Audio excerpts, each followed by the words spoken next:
Hi అండి, నేను ఆలు దమ్ బిర్యానీ చేశాను. ఎలా చేశానో చూపిస్తాను రండి. ఇంటికి ఎవరైనా గెస్ట్లు వచ్చినప్పుడు ఏదైనా వెజ్లో వెరైటీ చేయాలంటే ఈ ఆలు దమ్ బిర్యానీ చేసి పెట్టండి. మంచిగా లొట్టలు వేసుకుంటూ తింటారు. అంత టేస్టీగా ఉంటుంది ఈ ఆలు దమ్ బిర్యానీ.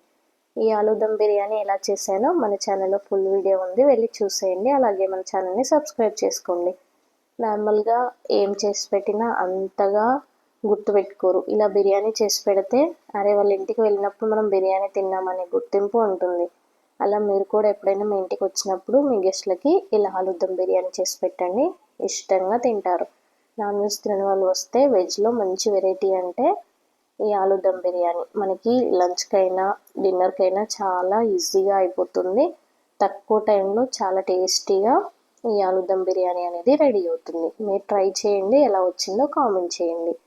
ఆలు దమ్ బిర్యానీ మనకు 20 minutesలో రెడీ అవుతుంది. Thank you for watching.